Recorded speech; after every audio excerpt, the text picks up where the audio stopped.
There we go.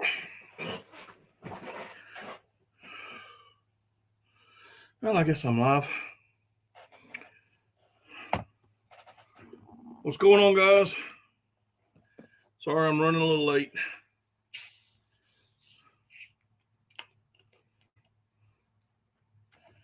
How's everybody doing?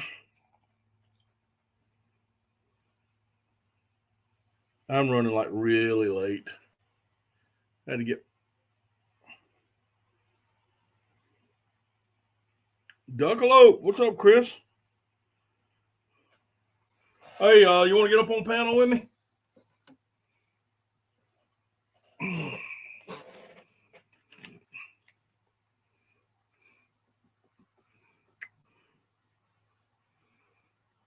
Jackson, what's going on?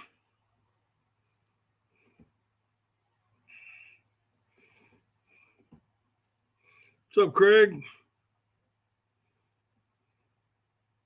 Yo, I got two Chris's here. I got Duckalope Outdoors, who is Chris, and I've got Chris Eaton, who is Chris. So hang tight.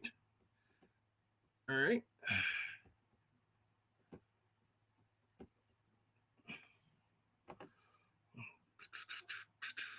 Paste.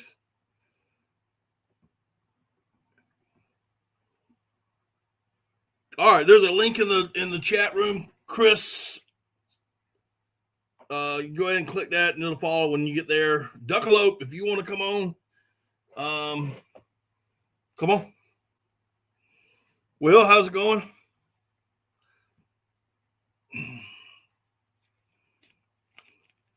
Jackson, you doing good, man?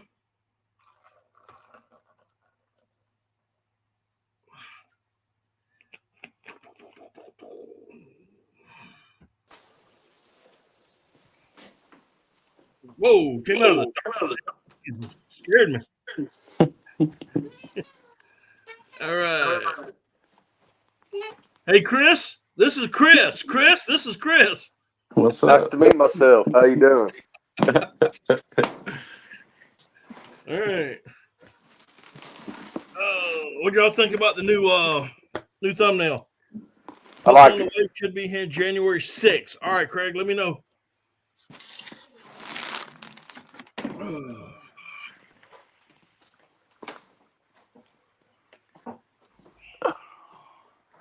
I just got done putting a kid to bed, so I hear you.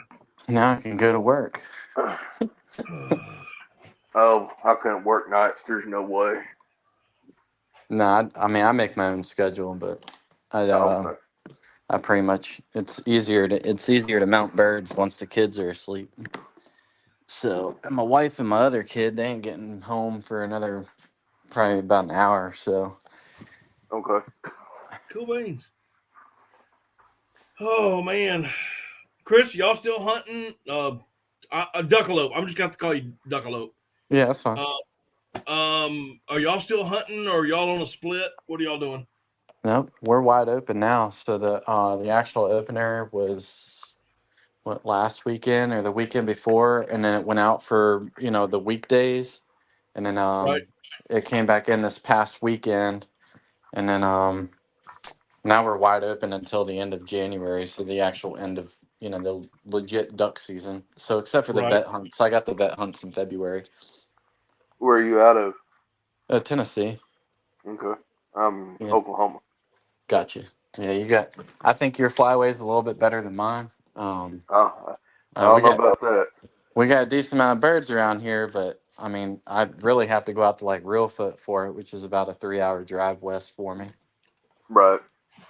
We Oklahoma has a good amount of birds. It gets better the further west and the further south you go.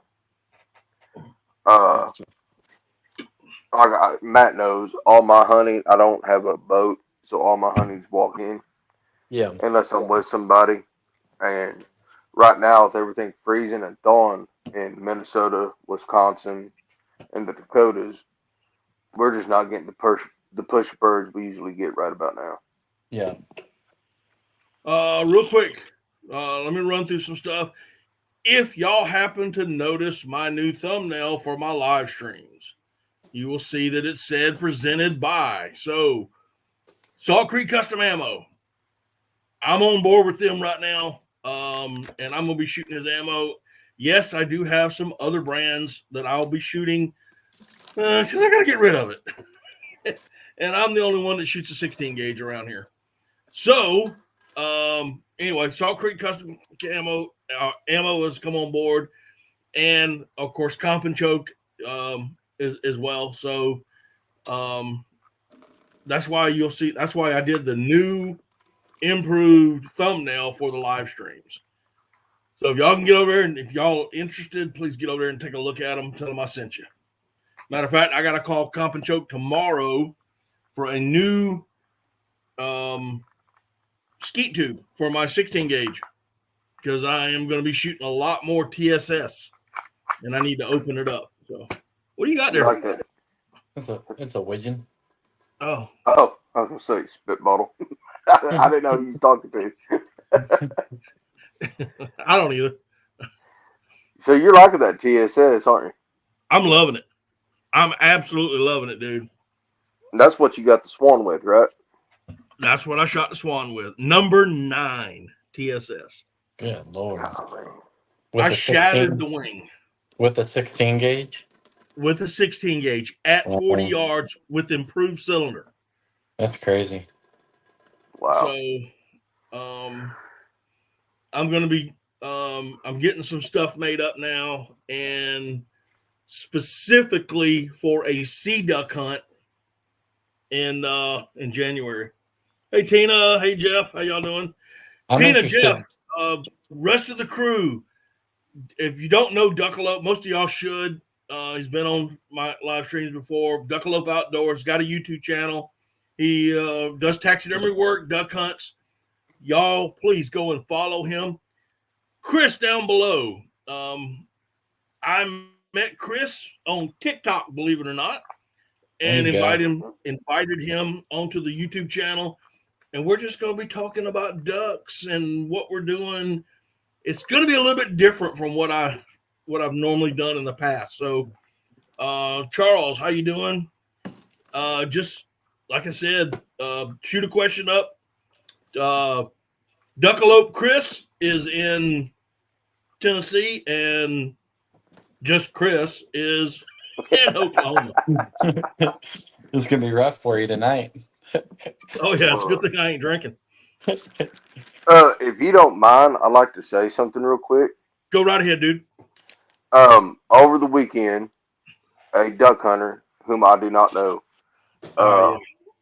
lost his life in a drowning accident. He was in water, stepped off of a big drop that he couldn't see.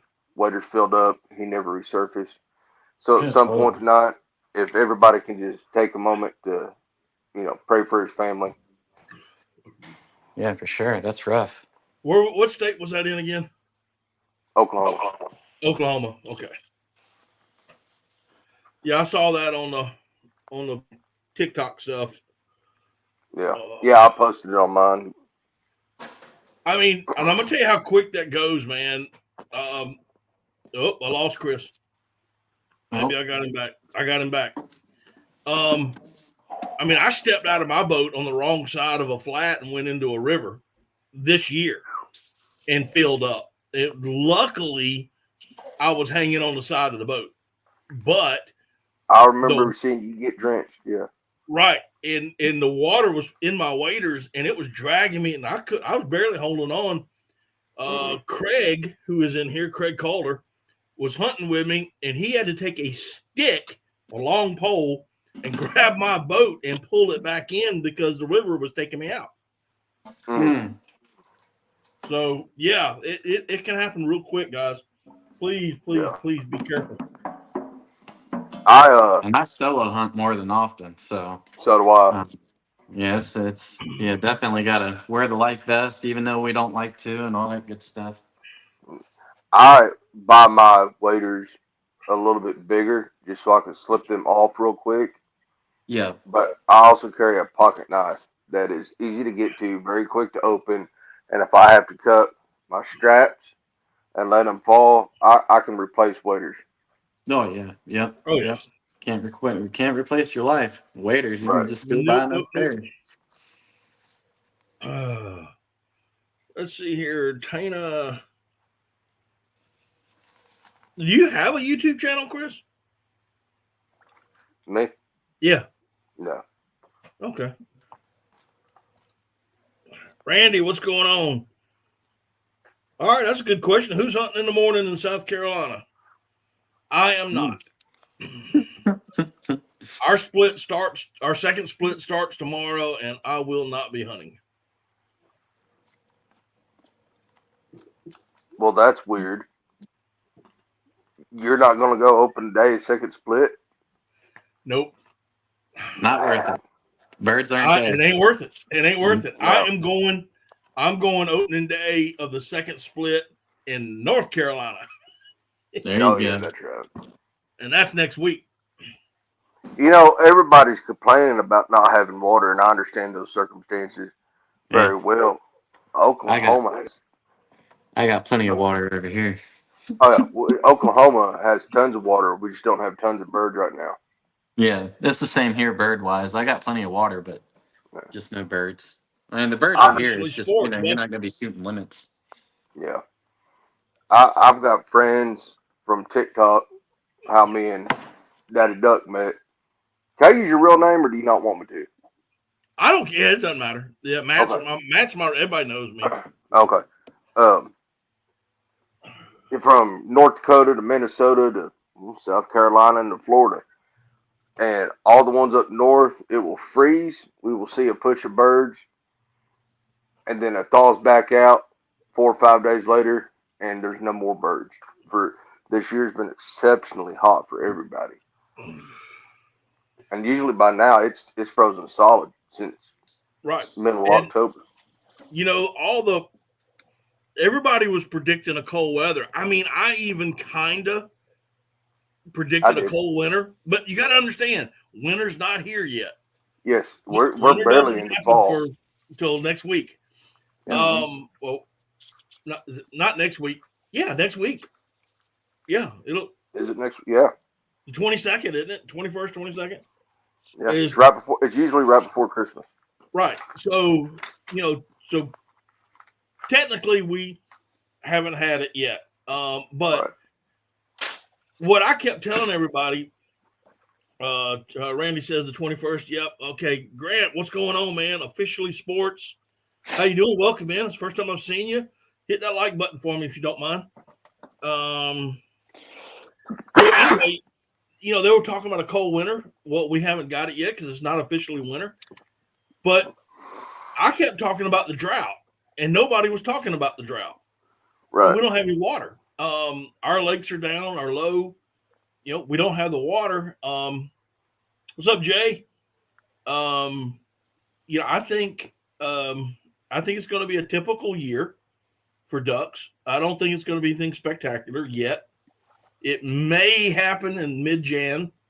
Sometime in mid-January, we might start seeing some big pushes, but I don't think. I mean, the persimmons tell us it's going to be a cold winter, but and persimmons don't lie. But I haven't seen it yet. Yeah, I believe the Farmer's Almanac even predicted a cold winter for my area, and a wet winter, with whatever that means. That could be rain, sleet, snow, whatever. But yeah, I agree with you. I think the last part of our duck season, well, pretty much everybody's duck season. Yeah.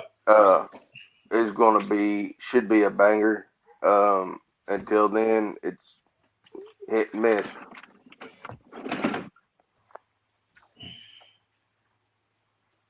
And I hunt people on here. I hunt both public and private, and I've had some. I wouldn't call it okay luck, but I've had some luck on the private end of it. But they're not there when you want them to be. I mean, you've got to be ready. You got to go check the farm ponds and be ready to squeeze that trigger if they're there. Oh, you're killing me, Chris. Duckalope, Chris. What? That Mountain Am I Dew. doing something wrong? Oh, My Mountain Dew. Sorry, I thought it was the vaping. I'll stop I'm the out of smoking. tea. I'm out of Diet Mountain Dew, and all I've got is Dr. Pepper, and I've got heartburn. Tom. So, yeah, Jay, by the way, I don't know if you caught it or not, but I got your text, and yes, I will give him a call tomorrow and have a word with him. Let's see here. Grant, you want to come up tonight? You got time? You want to come up? We'll talk some ducks. I'm gonna try to get Matt, when I go to start blow drying this bird, I can either mute myself or I can drop out, and then once I'm done blow drying it, I can hit you back up to hop back on if you want me to. Just mute, and I'm quite sure somebody in here is going to be wanting to watch you see how you do things. Sit here and watch. Yeah, just sit here and watch you. He's got to take a hit off his pipe. I'm doing a dead mount. So just to keep update y'all, if y'all want to look at some stuff, I got these are some Virginia birds that got shipped to me. That's a bluebill. We got surf scoter done. That's a Tennessee pintail. So he's all drying. I got a jack or ringneck is what most people call him. That's a Virginia mallard that was mailed to me. I got this other mallard done. I got wood duck perched. I got a hen I'm gonna put coming up out of this hole, and then he's gonna have like 4 or 5 other wood ducks flying in trying to knock him off. I just gotta. We're taking our time on that, but this widgeon that I'm mounting is going on this dead mount board. And he's going to be right here in the middle. So that's why I'm mounting tonight. So if my phone stays alive and doesn't die on me fast, y'all will be able to see me actually put it on there. How did you get started doing that? So it started off as a hobby at first. And then I slowly started doing it for like friends and myself. And then I was still in the Army at the time, and then I started going through the med board process, and my wife was like, well, what are you going to do when you get out? And I was like, well, I have absolutely no clue, because being a combat guy, it's not like I can go blow stuff up in the civilian world. So I told her, I was like, I can take on this taxidermy thing. So I ended up talking to a major taxidermist guy that's here in Tennessee, and he pretty much took me under his wing with work, and I do all of his bird work for him. And that got me so much experience. Like the past 8 months, I've probably mounted like 500 birds for him. Wow. And I've gotten to the point now, like I have about, since the beginning of the season of fresh birds, I've got 70 in the freezer right now, and I'm still taking birds from him. So I stay up till about 2-3 o'clock at night, and then throughout the day I'll skin and that sort of stuff when I'm babysitting. But yeah, I just took it on from there and just started going full time with it. But it all just started from just receiving a terrible mount from a girl in Virginia. And it took about 3 years, and I paid almost $400 for it. And I was like, there's no way it takes that long, and it shouldn't be that expensive. So I just wanted to fiddle with it just to see like actually how hard it is. And so once I figured everything out and got my times down and prices and all that sort of stuff, I only make about $70 off a bird, because I don't need the money. It's all just pocket money for me. So it's more just, just play money that I'm making. But I priced my ducks at $225. And then if they want driftwood or whatever, it cost about $30. Just to buy the driftwood is about $30. But I keep my prices super low, and all I do is just birds and European mounts. So that way my turnaround time is really fast. And that's what's got people like it's the buzz here in Clarksville. Like people are hitting me up left and right, just because everyone else, it takes like about a year for turnaround time. and my turnaround time is in between 3 to 4 months. So Cool. Let's see here. Evan, welcome to the channel. If you haven't already, hit the thumbs up button for me. I surely would appreciate it. He's asking, I got any reports from the low country? The only reports I have gotten was a handful of teal, some widgeon, shovelers, and some divers on the coast. As far as the low country goes, inland, I have not heard of anything, but understand I'm not hunting a lot here in South Carolina. I've been traveling up to North Carolina a lot. Hey, I'm gonna bring up old Grant.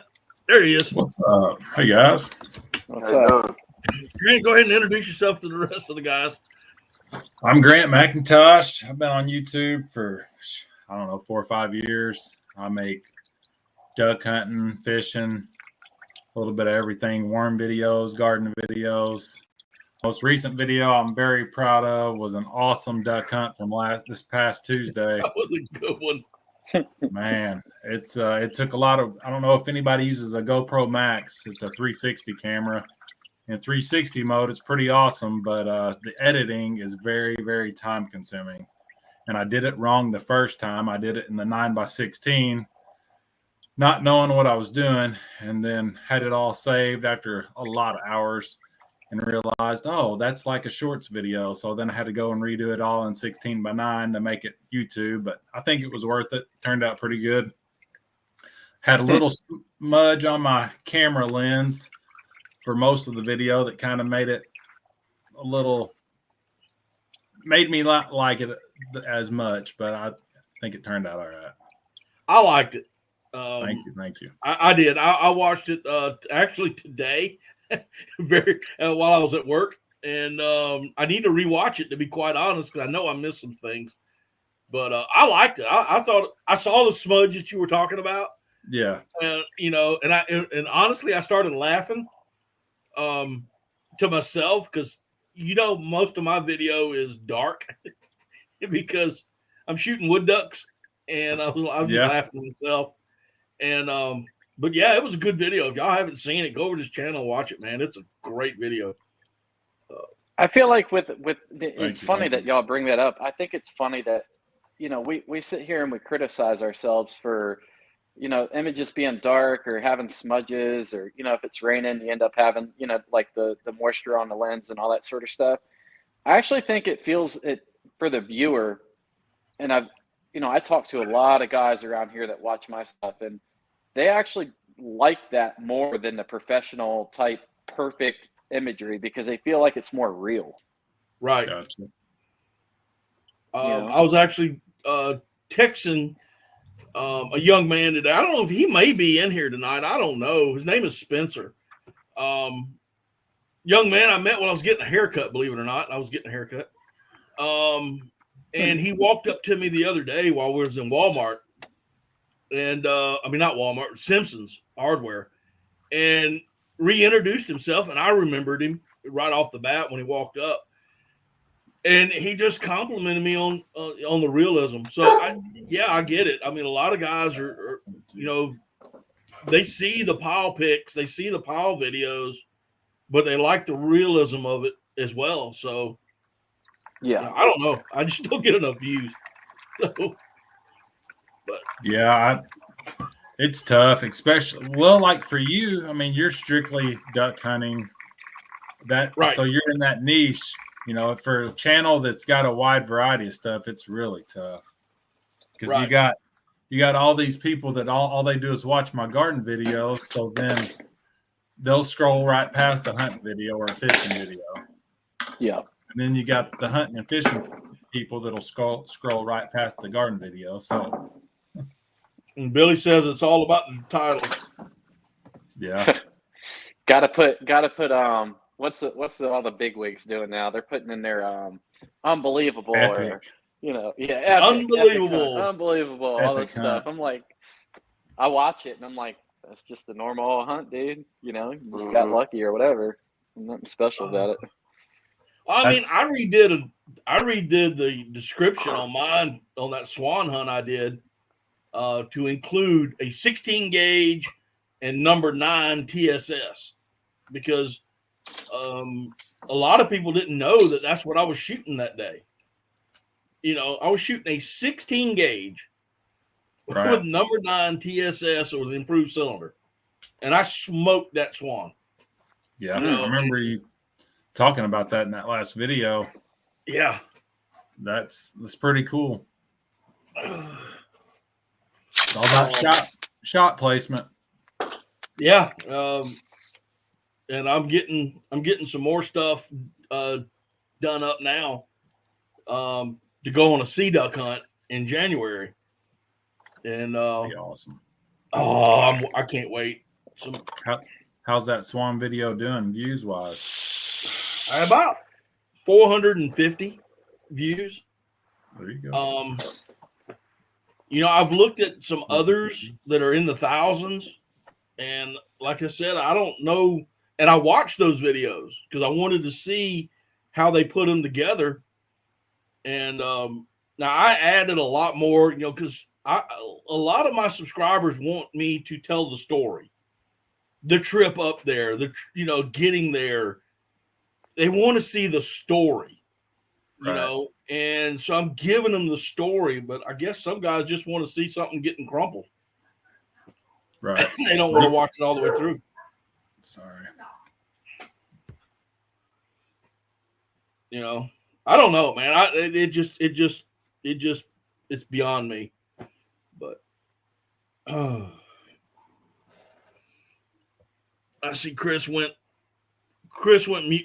Duckalope Chris went mute.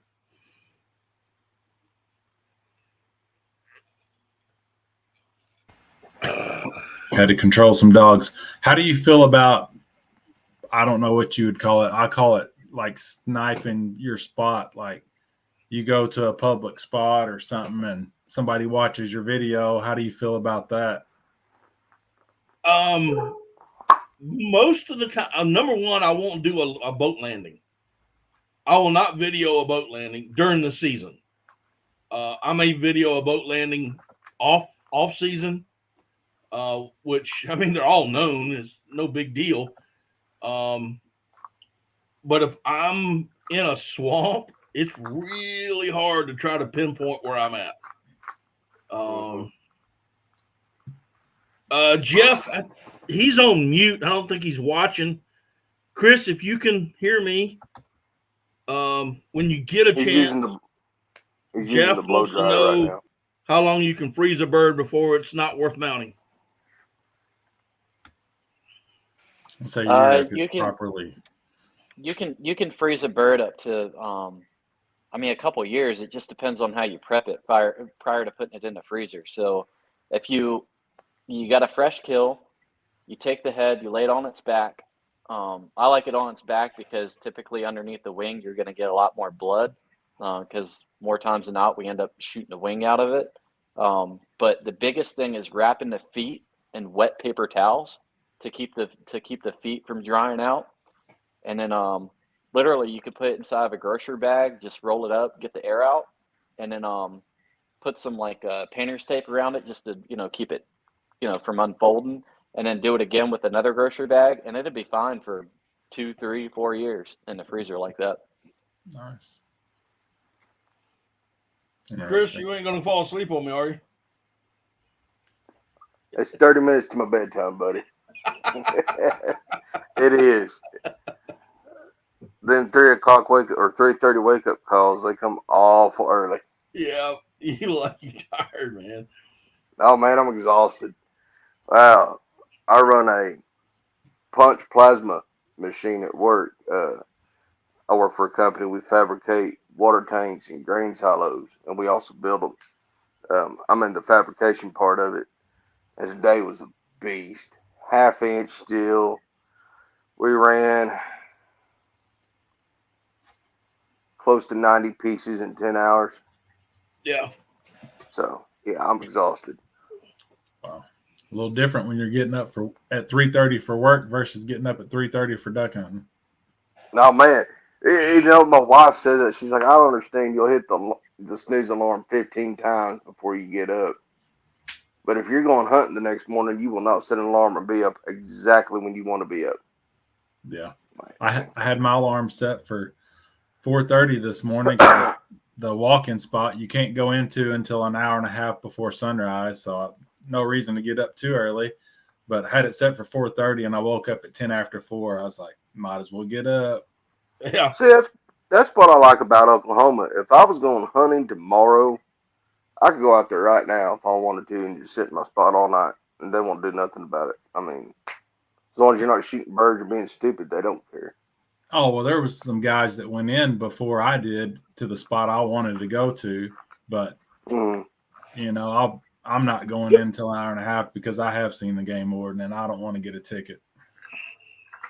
Right. And it worked out. I went to a different spot I'd never been to. I'd been out there to the spot turkey hunting before with a buddy filming, and went and sat in the spot this morning and killed 2 wood duck drakes. Should have had 3, but I pulled a rookie move, and the first shot had a single coming at me, and I ended up dropping him on the 3rd shot. And then the ones that were on the water about 80 yards down from me got up and flew right at me. And of course, now my gun's empty. Right. Yeah, it works out like that. Here comes 4 just perfect 20-yard shots, and all I can do is watch. I'll run into game warden every once in a while. I'm good acquaintances with one of them here in Delaware County, where I live in Oklahoma. We have 2, and I saw him last year, and he said, "You're walking out kind of early, aren't you?" I said, "Yeah," and all I'm telling you is I didn't do it. And I kept on walking my truck. He said, "You didn't do what?" I said, "Get in your boat, head down the creek, you'll see it." And it's just yellow gold floating all the way down. So 86 that place real quick. I mean, Colt, how you doing, buddy? No, I'm not hunting tomorrow. I won't be hunting again until the 18th, and I'll be in North Carolina when I do that. Oh, wow. Jay's asking, well, where you're from, Grant? I think Mark just answered that. Southern Illinois. I'm right across the river from Kentucky. I'll get a Kentucky license occasionally. I didn't get one this year. They have an early wood duck season, so I've bought a license a few times when the weather was going to be right. It was just way too hot this year. Yeah, September season. Yeah, it's usually it's Kentucky's a little different than Illinois. We're usually the first full week of September, and they usually don't start till the next weekend, so it kind of overlaps. Right. I know September teal season in northeast Oklahoma, where I'm at, isn't worth a flop. You can go down south and have some pretty good luck, but everybody else knows it too. So finding a decent spot is nil. And but you want to shoot green wings, Oklahoma has them. Man, that and the wood ducks. What's up, RD? Andrew's asking me what part of North Carolina I'm going to. Southeast, the southeastern part of North Carolina, right on the coast. Yeah, I haven't had any issues with conservation officers. We actually were hunting about 2 hours north a few years ago, and my wife forgot. In Illinois, you have to have a firearms identification card, FOID card. My wife had forgot hers at home, and she was freaking out. She thought she was going to go to jail or something, but he was pretty cool about it. So what is that? Basically, it's another identification card from the state police that has your picture on it. You have to renew it every 10 years. Okay. Yeah, it just pretty much says that you're legal to carry a firearm, or yeah. Okay. I think if you're 18, you have to have it on you. Okay, but it's not a concealed weapons permit. No, that's totally different. Yeah, concealed weapons is a totally different permit. Dang. Yeah. I'm probably going to be about maybe 2 hours from New Bern. I'm just answering questions in the comment section. Let's see here. RD, you got time? You want to come up? I think I can add one more. I think So I is can put, Duckalope still around Clarksville, or is he northeast now? yeah, he's in Clarksville. Okay, I remember when you had him on probably over a year ago. Yeah, you're about 2 hours from me. If you ever want to come up and hunt, maybe less if you drive fast. So do you ever I've hunt around Kentucky Lake, Grant? I fished it. I used to buy a Kentucky fishing license every year until it went up from 35 for out of state non-resident to 50. I bought it for 2 years and I just didn't fish enough those 2 years, so I hadn't bought one since. I think that was 8 years ago. Yeah. But I'm on Kentucky over. Lake all the time. All around LBL and really? everything. Mm-hmm. Yep. I've hunted. Yeah. 45 No, minutes go from ahead. Kentucky Lake. Okay. I've got some friends that are north of Nashville. They go there fishing quite a bit. Yeah, that's where Duckalope's at, just north of Nashville. Yeah. Or northwest, I guess. Everybody say hey to Noah. Kind of to the east, Hey, Noah. the way the interstate runs. Yeah, I've hunted Kentucky during the early season, the early wood duck season. As a matter of fact, I actually that morning, the first morning we hunted there, we were hunting a cut cornfield, dry cornfield, and we had geese coming in there, and we were watching the geese, and we said, okay, so we'll get there and we'll set up for the geese. Well, as the evening progressed, I started seeing wood ducks fly into the field. And I said, wait a minute, this ought to be interesting.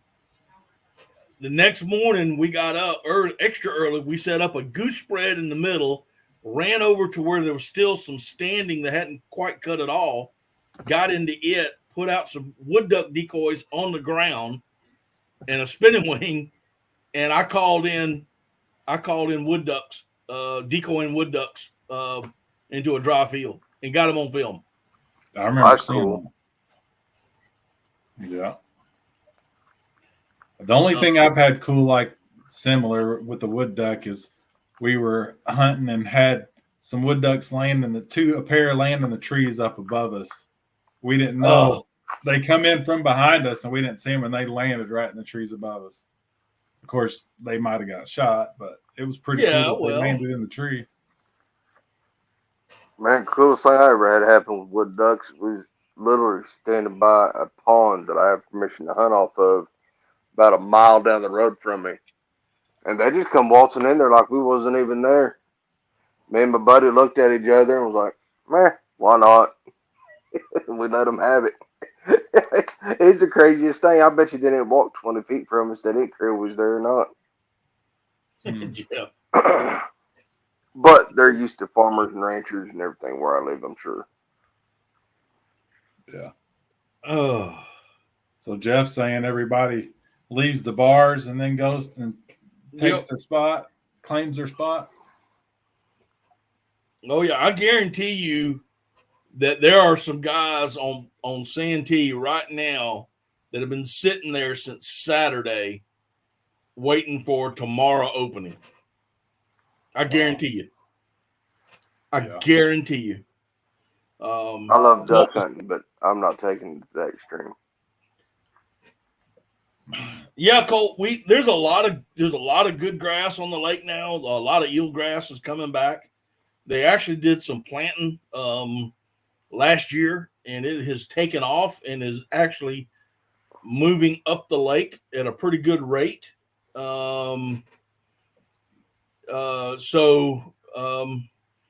Yeah, if we can ever get the ducks down, the divers, you know, your ringnecks and stuff, those places are going to be where all that grass is. They're going to be on it. We just got to get the ducks, man. We just don't have them yet. Yeah, well, see, we hunted Tuesday, and where we hunt, there's a blind area, and then there's a main lake that's about 600 acres.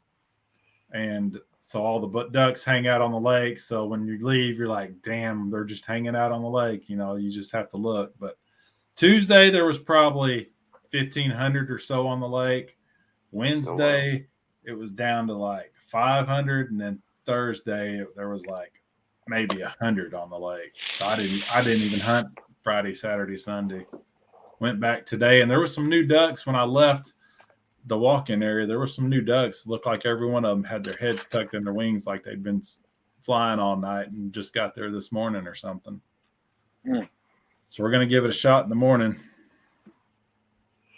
Hey, Charles, how you doing? Yeah, I want to go, but I think it would. Whoa, am I losing people or what's going on here? No, we're Switched still here. around. So Okay. StreamYard Everything's changing around. I'm like, holy crap. Yeah. I ain't touched nothing. StreamYard thought it'd look better I crisscross. guess, man. Yeah. What's going on? Oh, man. Yeah, we've got. Yeah. Charles is saying he wouldn't want to be on the Santee when that cold front pasture. I'm going to tell you right now, it came over my house about midnight last night, and it did. It sounded like a freight train coming through. That wind was whipping. Clarksville got hit with a tornado. Yeah, So I heard that.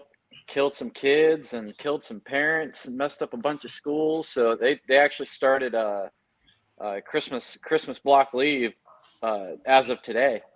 So Wow. yep. Yeah, so my wife and my kids are out of school now, so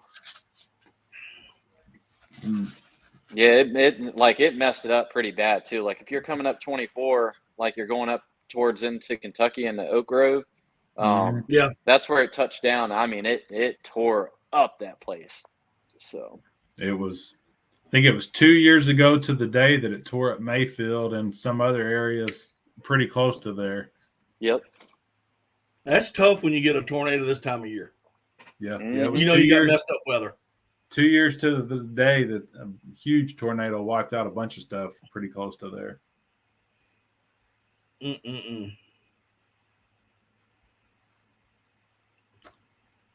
Oh, my gosh. I was lucky last Tuesday. I got my buddy. He drew a permit for first pick, so we got to pick the spot we wanted to go to. It's every Right. year. It's always the good spot. So I doubt I'll get to go back this year. But between my wife and I, we've got 10 permits.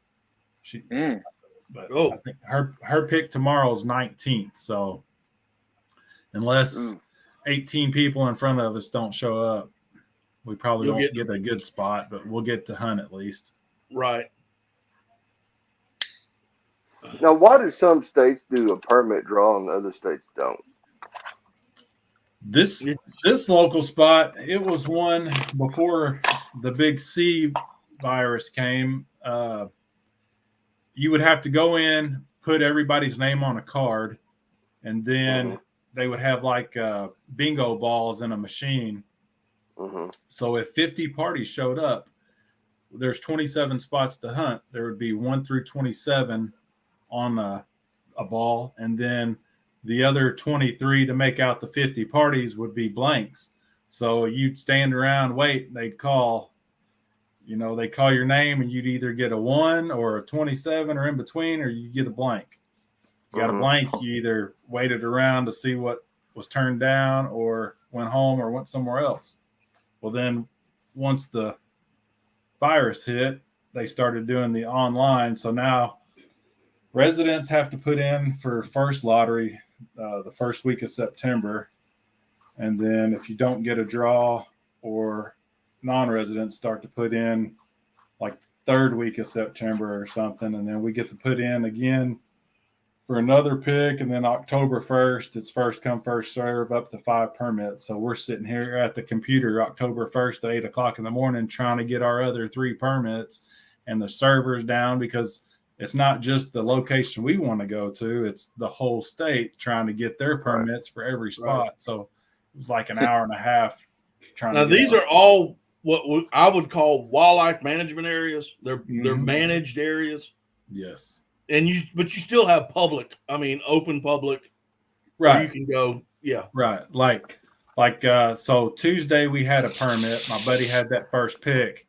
And then Wednesday and Thursday, my wife and I just went and standby. So we were at the back of the line, and it's first come, first serve. If you want to pull up at midnight and get first in line or get there at 4, well, Wednesday we pulled up at 4:30 and we were second in line. So Wednesday night, my wife suggests, she's like, hey, you want to leave a little earlier? I was like, sure. So we left 15 minutes earlier, got there we got there at 4:15 instead of 4:30, and we were fourth in line. Because they had seen online that there's ducks. So that's something I guess kind of bad about technology. Somebody 6 hours away in the state can look and see, hey, they got ducks or they're killing ducks. So we're going to drive down since our season just went out last weekend. Right. So you mentioned online technology and people being able to see what people post about ducks and everything. How firm a believer is everybody in the migration reports? Say that again. I'm not a firm believer in migration reports because you can get them online and everything now through people posting stuff on either DU or migration update for Drake waterfowl or whatever. I'm also not that big of a believer in it. Your biggest migration report that you're going to get is you going out there and actually looking yourself. Exactly. I agree with that 100%. And building up your contacts around the states, and talk to people and actually hear what they have to say versus an organization that takes money from people. Right, and a lot of those people is the public, like us. Well, I could get on there and tell you, hey, Lake such and such, water levels are fine, but there's no ducks in the area. When secretly I'm going out there every day and I'm getting a limiter close to it. You know what I mean? Yeah. I don't put any faith into it. I'm like you. I put the time in, do the scouting. Mm-hmm. Yep. Walk, boat, drive, whatever you got to do, find the ducks. Yep. Let me answer this real quick. Colt saying South Carolina lottery duck hunt stake, 3 to 5 years to draw. I didn't fire a shell on a 4-year wait on Santee Delta. When it was open, it was a shame how South Carolina WMAs have been mismanaged. Colt, I just put on a banner. I hope you can read it. It is the website to the South Carolina State, to all the legislators and reps. Go on that site, pick out General Assembly, find their email, send them an email, tell them how you feel about it, and then find your state rep and your state representative and your state senator in your area, and send them also an email individually, because we've got a group of guys right now who are trying to get our WMAs back in order. Samworth still has blown out dike systems. They are working on it. I will say that they're working on it, but it's taken them 13 years to start work, which is unacceptable. And yeah, Santee Delta East, Santee Delta West they're toast. The only one that's doing any good right now is the Santee Coastal Reserve. They got a great manager there, and they're kind of sending him to the different areas, the different WMAs to try to get things going. But they need individual managers at these places. So yeah, I'm glad you brought that up, dude, because wanted to bring that up. I always try to bring that up on these live streams about our WMAs here in South Carolina and how bad they are. It's terrible. It's terrible. If it was not for the private landowner in our state, we would not have any ducks. Period. In the story. That's how bad it is. So they don't even have they don't hire employees to do any of the work anymore? They have contracted all of these WMAs to be redone. They've contracted it out. They do have employees, but they don't have enough. As far as I know, and man, if somebody comes in here and corrects me, please do so. But as far as I know, they only got 2 or 3 waterfowl managers in our state, and each WMA should have its own manager and its own on-site crew, to do stuff. Sam Worth is. I got a little thing on one of my videos. Well, Sam Worth's got water on it. Yeah. Okay. So if you take 100% of Sam Worth, the only percentage is 20%, and there's no food planted. There's nothing planted. It's all in what we call saltwater marsh grass or cut grass, if you prefer, and Sesbania, which has no nutritional value for a duck. And I mean, they've hardly cleaned any of that up. They have cleaned up some, but not hardly enough. And no moist soil management is being done. I mean, it's absolutely crazy. Yeah, we haven't had good corn. It's probably been 7 years. That spot I hunted last Tuesday, you can see there's a little bit of corn off to the left, and then there's one other pool area that has some corn that ducks hardly ever go to until everything else is froze up. But yeah, it's sad. I'm lucky here in Oklahoma. A lot of our waterways, you said they have a lot of duckweed in them. Right. Yeah. So yeah, we got a lot of cuckleburrs. yeah. That spot we hunted Thursday, them rows of cuckleburrs looked like they'd been planted in there, just so pretty. I forget who I was talking to, but somebody told me once that they shot a mallard and they felt something in the craw. So they started pushing it up, trying to figure out what it was. And it was a cocklebur. Mm-hmm. Now, I would have never in my 51 years of duck hunting, I've never seen ducks eat cockleburs. But undoubtedly, this duck was hungry because he had a cocklebur on his craw. Go figure. Ron Davis is in here. Hey, man. Hey, Ron. How you doing? I didn't see you come up. I didn't see you come in.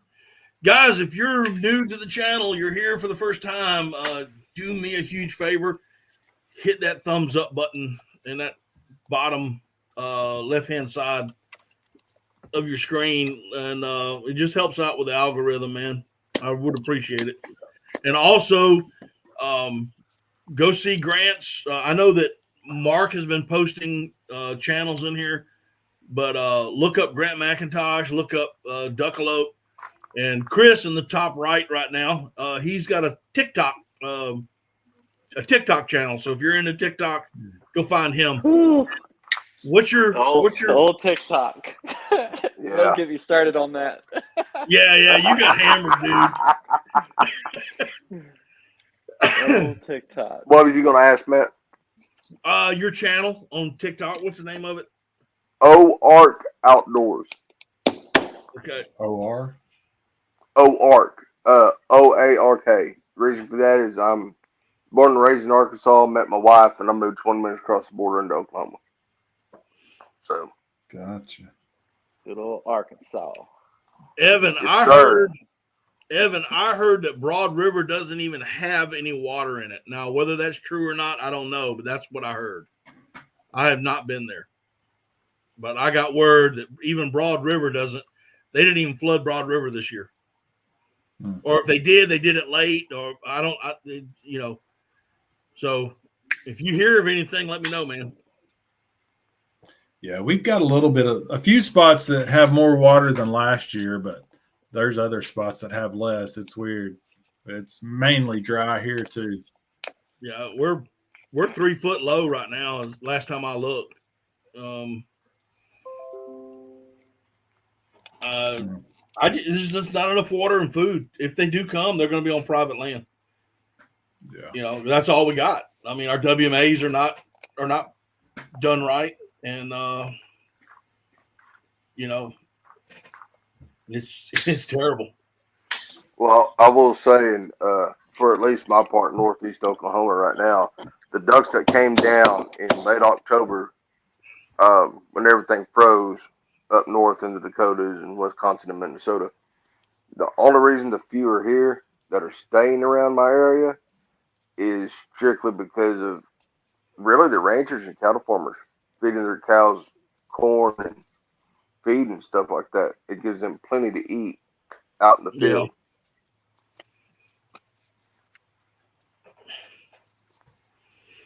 Is that a widget? Yep. Yeah. I haven't he's shot got those. I haven't shot a drake in years. Oh, they kill widgeons around here like crazy. Widgeons and pintails, and I mean obviously a mallard all the time, but yeah. Widgeon and pintail is pretty common around this area. Yeah, I don't think I showed it in the video from the Tuesday, but my buddy, he hadn't never shot a pintail, so we had several circling us, and he should have shot a couple different times, but he didn't. It You wasn't can't- never a give me shot, but they were circling us low enough and slow enough that I would have shot. That's the thing with pintail, and I'm sure other people probably disagree with me. Is they're so wary. They say that the black duck is like the most like almost like a turkey. They Mhm. super wary on coming in. But that pintail, as soon as he gives you a somewhat shootable shot within 30, 35, 40 yards, you might as well just go ahead and try. Right. Yeah. And that's what guys do around here, because more times than not, they'll circle. They'll leave. They'll go to a different blind. They'll do the same thing. And what they'll do too is you'll turn around and you'll have mallards turn around and come in. They'll pull the mallards. They'll go over to where the mallards are working. They'll pull the mallards away from you. So Mhm. yeah, it's almost like a nuisance. So guys around here, they don't pass up anything when it comes to pintail circling. So I don't pass up a duck, period. I'm not a mallard purist by any means. And if anybody is, I mean, I'm not knocking them for it, but I spend too much time and money. So if Yeah. it's coming in, it's going down if I'm lucky enough. But in Oklahoma, we get a great mixed bag of everything, from mallards to wood ducks to gadwalls to pintails. I mean, dang near everything. So I'm lucky in that aspect. Yeah, it's like that here. It varies from the quantities. Sometimes there's a lot, sometimes there's not.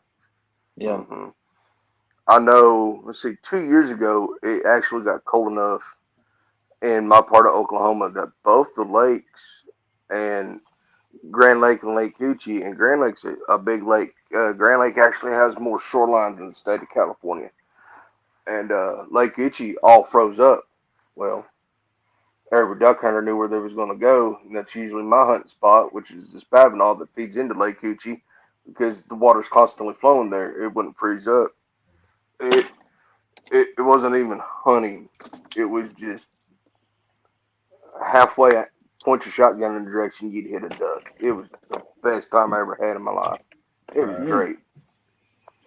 Yeah. The last year I had last good year I had like that was 7 or 8 years ago, and we had a lot of corn in the public spot, man. It was holding ducks. hmm But I'll say that come next December, me and old Matt's gonna have us a good time. Oh yeah. next December, He's coming Yep. east. sweet. He's coming east. We're gonna try to do something in North Carolina together. Awesome. I don't know if Yeah. you would come through my way on the way to North Carolina or if you go south of me. Might be closer to Duckalope. Yeah, he probably you're in goes up Illinois, Tennessee. Yeah. Unless he takes the southern route. Yeah, that's right. I'm gonna tell you right now. Take If the I, if southern I, route, you got to go through Atlanta, and you might as well give yourself 5 days and no, an I'm extra case of shotgun shells. I'm cutting straight through North Arkansas. I'm hitting, or Southern Missouri, I should say. I'm gonna hit Memphis and hit the old Dragon's Back or Dragon's Tail, whatever that is, and hit right your way. Yeah. I You'll got go you. just south of me. You'll be pretty far west of him there in Nashville. Yeah. Yeah. Now, if Oh. I get drawn my first time for that swan, Matt, I'll probably be out there 3 days early, giggling like a schoolgirl. I'm just being serious. Yeah. Oh man, I got him so fired up on those swans the other day. Man. It was absolutely hilarious. I mean, Now, he's like, "Call me, man. Here's my number. Call me." And I'm like, I always thought these beautiful birds, and I would always like to have been able to harvest one, but I never knew. I thought it was illegal to kill all over the state or all over the country. And Matt's like, "Shoot, no!" He's like, Nope. "Check out this hunt I'm getting ready to post." "You And then I got." was like, "Yeah, I'm doing it." Yeah, I mean, I posted that picture on the 16 gauge fan page on Facebook, and all the hate that I got. It was hilarious, dude. You can't shoot those. Those are against the law. Blah blah blah blah. No, they're not. And then once they figured out they could hunt them, the next question was, well, how do they taste? Yeah. And Yeah. I That had was the my pleasure. question. Yep. You sent me that today. I had the pleasure probably 10 years ago of eating swan. The guy had harvested one, he'd harvested more than, he'd already had his mounted, and he cooked it. And I'm gonna tell you, it was the most delicious thing I'd ever eaten. It was absolutely delicious. How So big was your bird? I mean, he was close to 20 pounds. okay. He was close. What? A tundra swan goes anywhere from 13 to 20, roughly. Mm-hmm. And I'm of course I didn't have scales, or anything like that. But guesstimating holding him up for the length of that time I held him up to get pictures. I felt like I'd been in the gym when I was done. How large was the wingspan on that thing? I couldn't have stretched it out. I mean, it's Yeah. What and type of mount? the reason you don't see me with a stretched out picture is I literally shattered the wing right close to the joint, and I am getting it mounted, and I didn't want it to fall off. I was Right. afraid that if I stretched him out, that it would just rip right on off, and but Well, if I'm lucky Craig enough Charles. to get drawn Craig and for it, and Charles. I'm lucky enough to get one. Oh, Chris, Chris I'm comes swinging down, by we're your way on all the gonna way be home. hunting together. I'll be ready. Just let me know. Yeah, so all the ducks that Duckalope gets, they've already flown south of me. Yep. Yeah. You're close to Reelfoot? No, so it'd be about 3 hours east of Reelfoot. You are 3 hours east? Yeah. Oh, okay. So I'm literally right above Nashville. You take 24 from Nashville, and Gotcha. yeah, it's about maybe a 40-minute trip from Nashville. Are you in Camden? Camden's an hour away from my house. Okay. So Camden Bottoms, Dover, Mm-hmm. West Sandy, Big Sandy. Those are all like the super big hot spots around these parts. Yeah, my buddy John lives in Camden, the one I was talking about earlier. What's his last name? Willis. Willis. Have you ever heard of Original Special Operations Equipment? No. He makes tactical equipment, and I just got to know him through ordering stuff. Pretty much like Matt. Like, we had a common interest. We started talking. Hey man, what's up? Went over there one day. Had 3 or 4 days off. Like, hey man, I'm coming your way. Just get out of the house.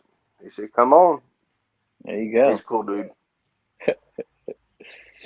Duckalope, Jay is saying he's going to be hunting Reelfoot the 8th, 9th, and 10th. Cool. Well, I lost him. There he is. I've seen some videos from, I guess, their wildlife area on Facebook, and they had a bunch of ducks down that way. Yeah. Now, is Reelfoot a lake or is it a WMA or is it both or what? I know they have a management area, but I'm not sure as far as drawing or whatever. It was on the news. I've never hunted Tennessee at all. 2 years ago maybe, where there was a couple younger hunters that I don't know if they shot an old man or he was shooting at them. Oh, wow. But yeah, it's a lake. There's definitely, I see some big bluegill caught in there. Yeah. Well, it sounded like that Arkansas stuff back in the early 2000s. People fighting over duck blinds and duck holes. Mm-hmm. Yep. Yeah, Reelfoot was made, if I'm not mistaken, it was an earthquake Yeah. that made Reelfoot. Yeah. Really? 18, Yeah. that big earthquake in the 1800s or something. Yeah, it was The one that changed the flow of the Mississippi? That's what it probably. was. Yeah. The old man killed the two boys. That's right. Daggone. Lost Chris. Duckalope. Mother duckalope. Hopefully he'll be back. Yeah. Well, Matt, thank you for having me on. I'm Hey, not a Grant. Is that your name? Yep. All right. And the other Chris is nice to Hey, meet man. everybody. You leaving? I'm heavy-eyed and sleepy, buddy. I'm going to bed. I hear you. Good night. All right, man. Appreciate you Y'all coming have on, a good man. night. Yeah, thank you for All having right, me. take Be care. safe. Sorry about Yeah, that, Matt. Mississippi flows backwards. I cut out I got a phone call and my audio cut out. Yeah. Hey, but you told me that somebody was going to Reelfoot on the 8th, 9th, and 10th or something like that. Yeah. Jay Bridgers. Gotcha. January. Yeah. Yep. Yeah, January. I think I'll be. I don't know. I think I'll be back in Tennessee by then because I'm going to Virginia for Christmas, and the wife has to go back to work on the 2nd or 3rd or something like that. So I might Okay. end up out there at Reelfoot around that time because I don't have a blind, but I have access to a blind that one of my buddies drew. So I might go out there and hop it. Gotcha. Nice. Yeah, this weekend I've got some family stuff to do, and so when we get back Sunday night, I'll be packing up, headed to North Carolina. I'll be there sometime Sunday night. Hunt Monday and Tuesday, come back Tuesday night. We got something we got to take care of on Wednesday, and then I'm probably going to hunt local through Christmas. And then the next time I'll hunt will be in January. I think January is going to be on fire, really, to be honest with you. I hope so. Yeah. Especially with as slow as the movement is right now, I think it's only gonna pick up. And if it doesn't pick up, we're just gonna miss it completely. How's it going around your area right now? It's slow. They're all high flyers. Some people are they're thinking they've already passed us up or they're on their way. I think they're still on the way. I don't think they've left. I don't think all of them have left yet. I went out this morning and total I saw maybe 200 or 300 mallards, whole bunch of divers, more divers than anything else, a bunch of ringnecks, which they call them jacks around here. But all yeah. the ones we had last week, they weren't on the lake this morning. They were gone. All the ringnecks. Well, But, somebody was commenting the other day that they still got pintails, and generally this time of year, your pintails in Gadwall have already gone. They've already come through. Pintails are getting killed around here a lot. I just got three of them dropped off yesterday to me. Good sprigs. Yeah, they're decent. So probably about maybe 3 inches long, 3-4 inches. Right. That's one nice thing about doing taxidermy. You know, I hear people, they come in. I don't ask them for their spot. I just like to know, like, for one, I have to know where they killed it. I don't have to know, like, the WMA, but I have to know, like, the state and the county. And more times than not, I can gauge it off the county of where they hunted. Right. But gauging off of the stuff that, people are dropping off, like I'm already getting snow geese and speckle bellies dropped off. And I'm like, where and how? Like Right. that's wild. Like I'm not seeing any of that, but they're killing them. Private spot. We had a big group of specs. Well, for me, a big group's 20 because normally there's like 4 or 6. So we had a Right. group of about 20, and I don't know, probably a couple hundred snow geese come over one day last week. But we've been in the 60s every day and above freezing at night until last night. We had a little cold snap. It was 24 this morning. I was breaking ice around the edges of the walk-in this morning. Mm-hmm. Mm. So I was expecting new ducks. Yeah. It was cold I here. can't tell you the last time I broke ice. I mean, seriously. I mean, the only time I do break ice is when I put it in my tea glass. I mean, that's it. We haven't had all right, Cole, take care, man. A hard freeze in, I think, 3 years, where it was just you had to put the boat on the ice, push it out across the ice in the creek to get it out into the river. Oh, yeah. Wow. I've got one buddy that's crazy enough to do that with me. Last year we had that super freeze. It dropped down to like -3, -4. Yeah, like December 23rd, a couple days there around Christmas. Yeah, that was nice. I killed a whole bunch of birds that week. I think I was on. Actually, I was on call that weekend. I made a lot of money in overtime that weekend because shit started breaking and freezing. Oh, but yeah, I think the push should be this week. We had this cold spell. It's supposed to be lower 30s for the lows every night and lower 50s for the highs every day. Yeah. Right. Yeah, I'm hoping. We're not seeing a lot of birds. I mean, we're seeing stale birds. Is what we're seeing, and maybe this little cold snap brings some birds in next week, and they stick around for a little bit when the season opens back up there.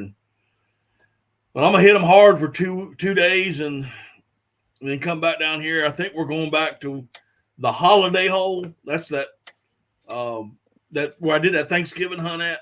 Mm-hmm. We'll probably hit it Christmas, and hopefully everything works out okay.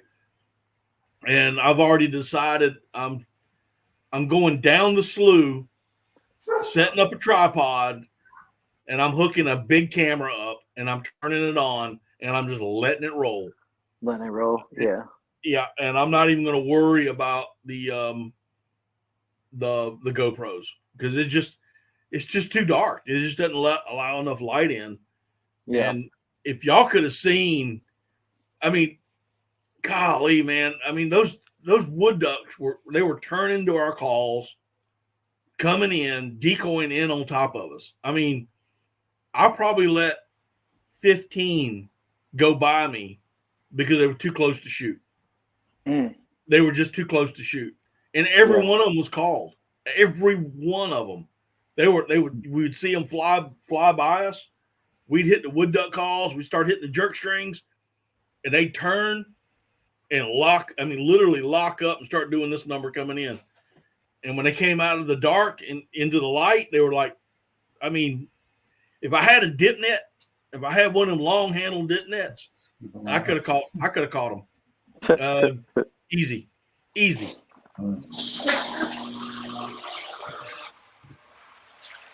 What do you charge them on a duck? So right now my prices are $225 per duck, and then I charge $30 for the wood. So I try to keep my prices reasonable, but my big selling point is my turnaround time. So yeah, I keep it in between 3 to 4 months. So right now I'm telling customers 4 months, but it's not going to take me that long. Gotcha. Craig, you're out. You leaving? All right, Craig, take care, man. Dropping like flies. Yeah, it's getting late. It's all right. I'm actually surprised Charles was hung in this long. He's usually one of the first to drop. He's like, I gotta go to bed. Oh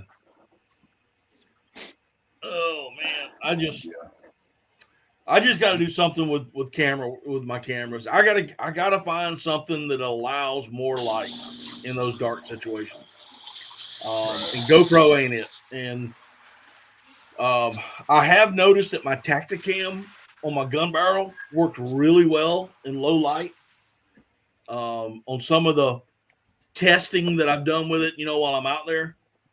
Yeah. Right. So there's a good chance I'm going to go and get rid of my GoPros and get Tacticams and then hook them up like a POV, like a GoPro. He's snoozing some now. Yeah. Like my phone's got a night mode and I can take some decent photos with it. The video is decent, but yeah, I don't know. I don't know of any smaller cameras for low light. Yeah, it all has to do with that aperture. So, back before I joined the Army, I was a photographer. I shot for like newspaper and all that good stuff. I worked at a camera store, and like just with the way that the GoPro is manufactured, the Tacticam, the Shot Cam, pretty much all of them, just their size, that aperture in it is what controls how big it opens to allow the light in. Mm-hmm. And you're just not going to achieve what you want either way.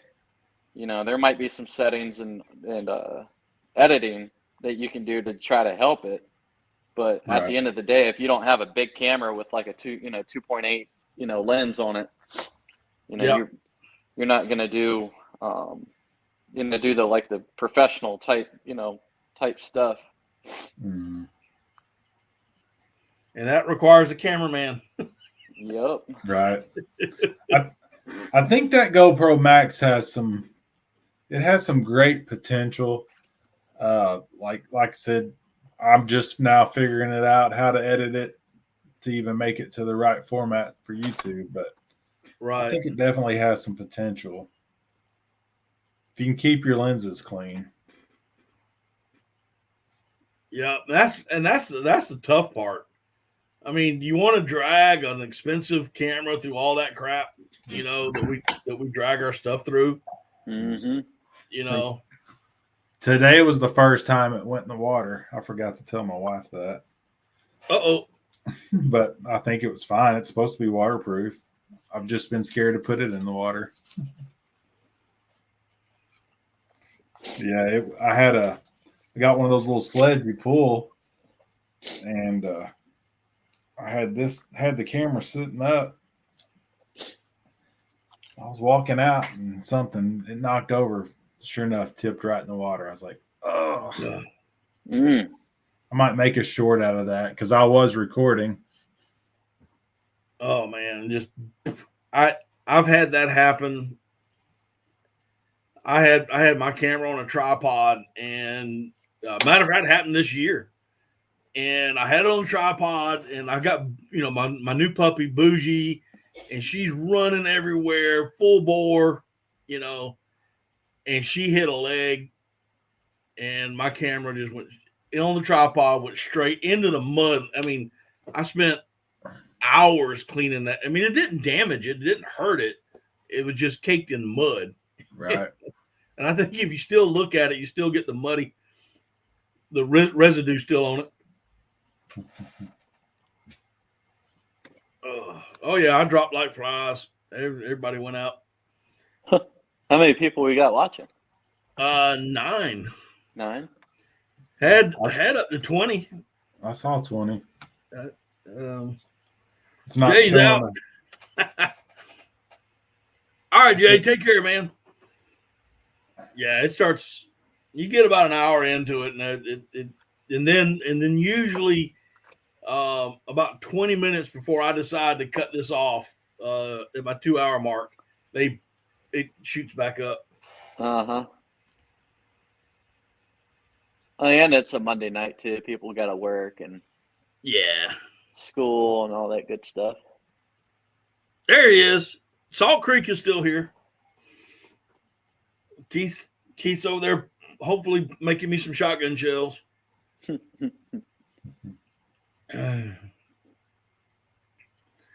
Oh man, I'm telling. Have you shot TSS, Grant? I have not. I shot heavy metals for years, mainly because me and a buddy split a case and I couldn't get them all shot. But I bought a box of these Rios Royal Blue Steel Super Mag, Right. 3.5 inch number 4 shots.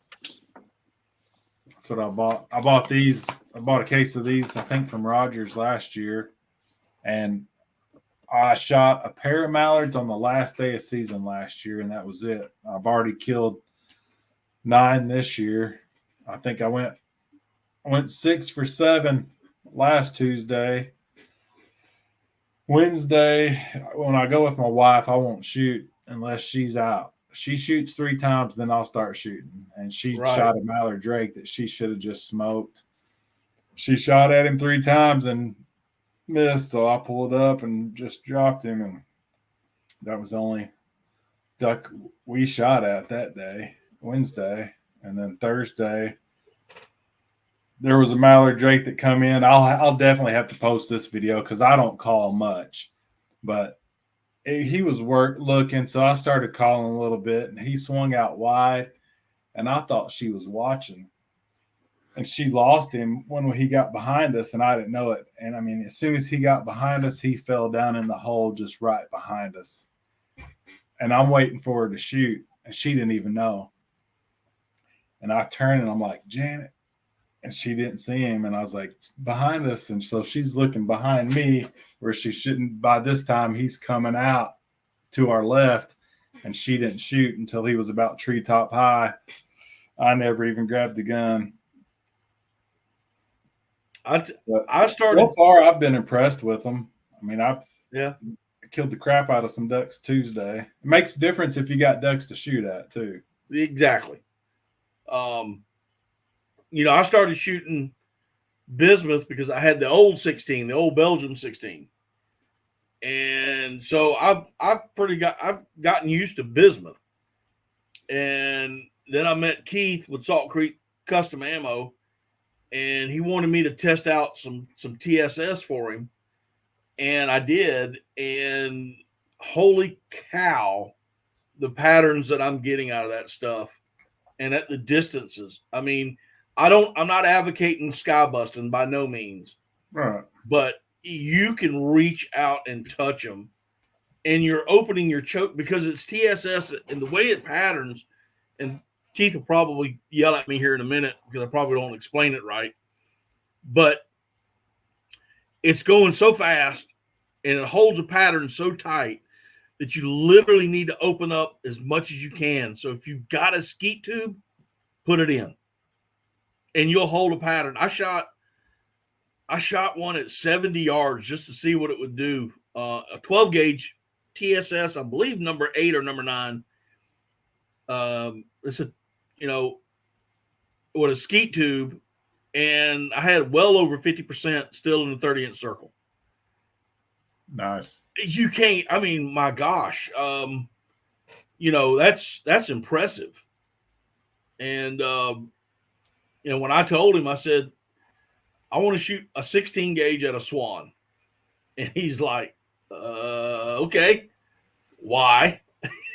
Because I want to.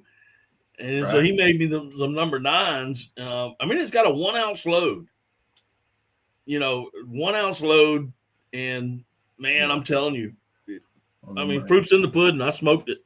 1 3/8 ounce. Jeff, good night. I hope you feel better, buddy. No doubt. Even Keith says he likes the Rio Blue Steel. The Italian wads they use is the key. Yeah. Yeah, so far I haven't had any issues. I think the main reason why I quit shooting the heavy metals I had put some shells in my wader, the waist or chest that holds your shells, the little strap,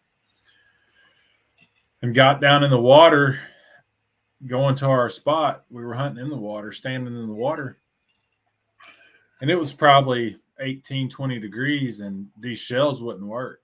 Once they got cold and wet, they wouldn't work. So, Wow. I mean, I pulled up to shoot, and it was like, and you could just see the stuff come out, but it was just barely out of the gun. And that happened several times. And so once that happened, I reached into my bag and got fresh shells, and they worked fine. But yeah, they didn't like getting wet and cold. I generally keep everything in a bag until I get to where I'm going. Yeah. And then, I've got that clip on shell holder you put on your waders. And I will reach in my bag and pull them out and then clip it to my waders. But I never, wade in with them on, because I'll trip, I'll fall, something's going to happen. And then my shells, what have you. Keith is saying people are regularly tripling on ducks and geese with TSS, even dropping multiple out of a group with one shot. It's like cheating. Nice. Yeah. I love it, dude. I know TSS is expensive. I got it. I understand that. And but it brings a whole new animal. I remember the lead days, shooting lead, and I never did. See, and that's why I went to bismuth, because it was so much like lead, and I could actually downsize my shot and downsize my shell, go from a 3-inch to a 2 3/4. And then of course when bismuth came out, when I found it, so to speak, I went back to the 16 gauge, but until then I was shooting 12s, 3.5 inch shells, and yeah, man, I'm loving my 16 right now. Oh my gosh, it's light, no pounding on the shoulder, right? Well, when my wife and I go, I actually shoot the 20 gauge, and she shoots the 3.5, the 12 gauge. Oh, yeah, we've got the Remington Versamax 12 gauge, and then Remington 1187 20 gauge. That's the two semis we've got. Right. We got that 20 gauge for my son. He's 20 years old now. Hell, he's 6'5", 220. He can't shoot a 20 gauge no more. Really? Oh, he's huge, 6'5". Yeah. The 20 gauge is way too small for him now. When we bought it, he was like 10. Wait, you try the what? The Salt Creek OM 12 shell? What are you talking about, RD? He's saying, wait till you try the Salt Creek OM 12 shell. Oh, wait, okay. Yeah, I wanted to buy a second Versamax so we would have two, one for each of us. But I think when I bought mine, it was $1,200, and then when I decided I wanted to buy another one, I think now they're $1,600. So I hadn't bought a second one. The old man shell. Okay. Must be a custom. It is.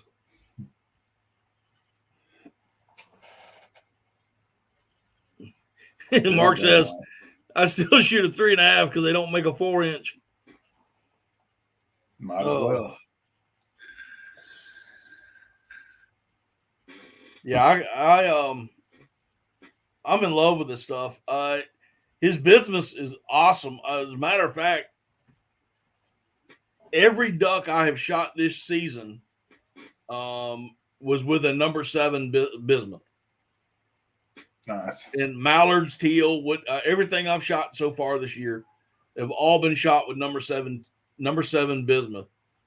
And that's, of course, the Swan was number 9 TSS. But I want to see what that 9 does to a mallard or to a sea duck or to a diver, you know, it ought to just wrap them.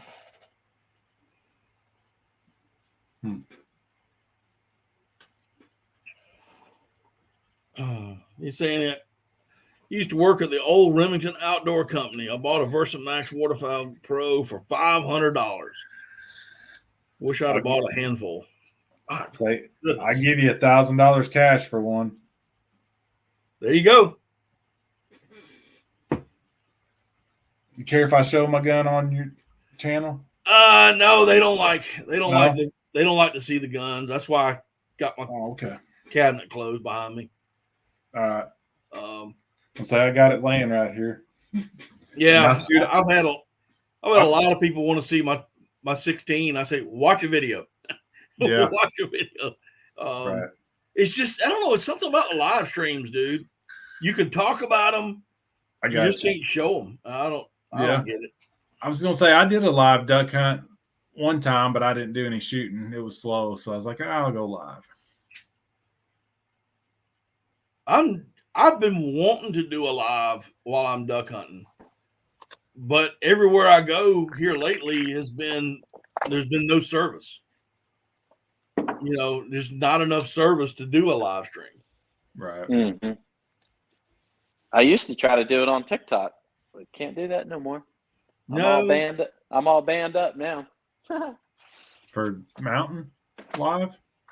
No, I can't mount. Well, that's the thing that got me banned was mounting. I got up to the point that live I had, I think, almost 20,000 people watching. In the comments, I couldn't keep up with it. There was tons of people telling me like, "You killed that poor duck" and blah blah blah. So I got too many reports, and they ended up banning me from from doing lives. Wow. And it's a permanent ban too. Like I have to delete the account and turn around and like make a new one. But yeah, I used to go live on TikTok and Instagram while hunting, and it's gotten to the point now it's just too many reports and getting booted from it. It's crazy. I mean, you can sit there and flip out a pair of them, but you can't hunt. Yeah. You know what I'm saying? Mm-hmm. Right. You know, Yep. Yeah. You can walk around butt naked on TikTok. Nobody's gonna care, but No. you show something with hunting. Lord I personally think it's the Chinese just don't want their people to know how many guns Americans really have. You know. Yeah. So if they ever decide to come over and raise a little bit of fuss, you know. Yeah. Yeah. Oh, they're nothing but a bunch of walking around naked people, you know. Right. But let's see. Try to give you a better vantage point here. I'm about to throw this thing down here on the board. I'll tell you something that I'm going to start doing here very shortly. Most of y'all have heard me talk about my dad being an outdoor writer, a cook, written several cookbooks. He's 80-something years old, and we're going to start videoing him in the kitchen. And he's going to start telling the stories and then, trying to bring this up. I just don't know what channel we're going to do it.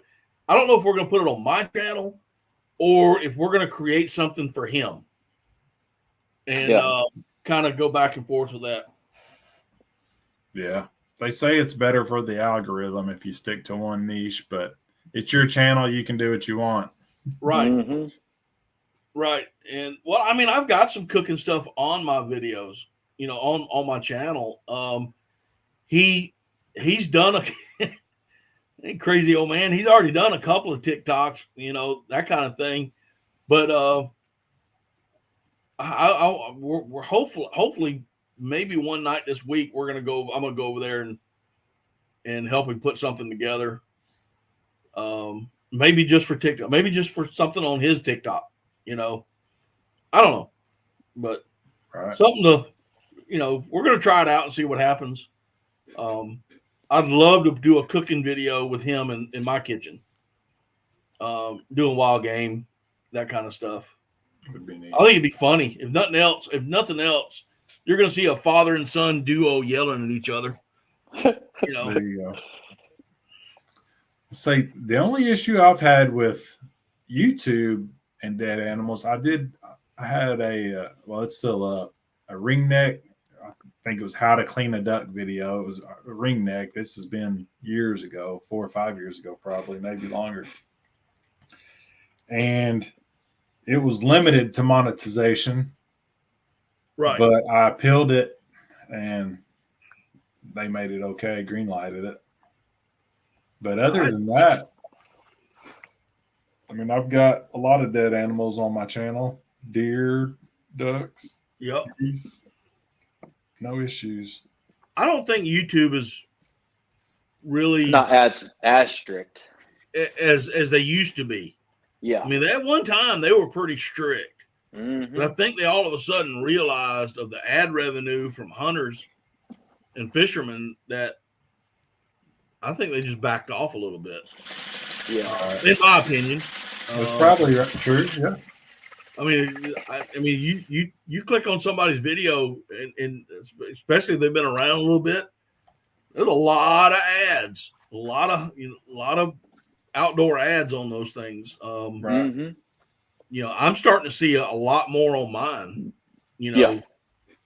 and I'm like, because my wife and I were, when she got home from work, we were sitting down there, and I was showing her a video, and I was excited because they had an outdoor ad right there at the beginning. I was like, yeah, I've made it. You Yeah. know? About time. Mhm. So, let's see here. So when's your season run out, Chris? At the very end of January. So you're strong right now. I mean, you're not in a split. Y'all are Yep. hunting. Yep. No splits. Grant. Ours just came in last Saturday. So Okay. we've still got, what, 52 days, 51 days. Yeah, ours just came in on December 2nd. I'm up to 9. I've got 3 gadwall drakes, 3 ringneck drakes, a mallard drake, and 2 wood duck drakes. There you go. Are you a Drake purist? You don't like shooting hens?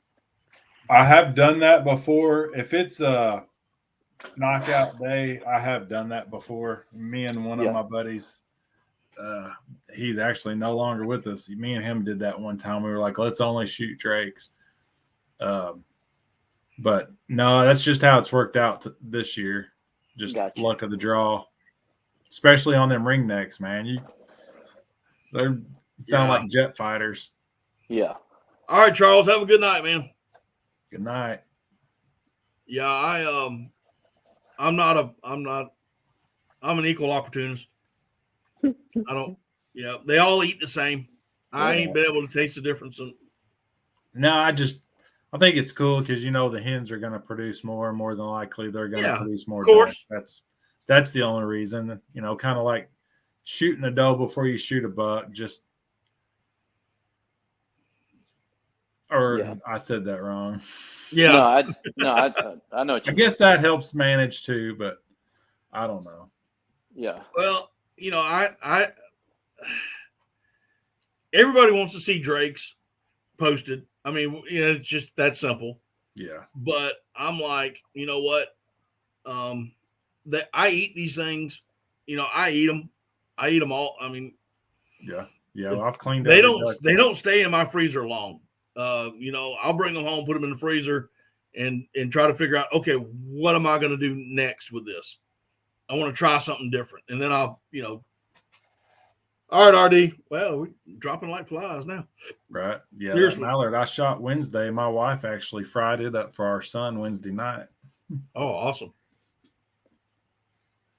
I never could cook one fried. And mine never came out that well. Oh, I didn't say I ate it. My son, he likes them. Oh, okay. It's too gamey for me. I like I started making those shotgun shells And I'm going to tell you right now, dude, that's the way to eat them. It takes a long time for prep.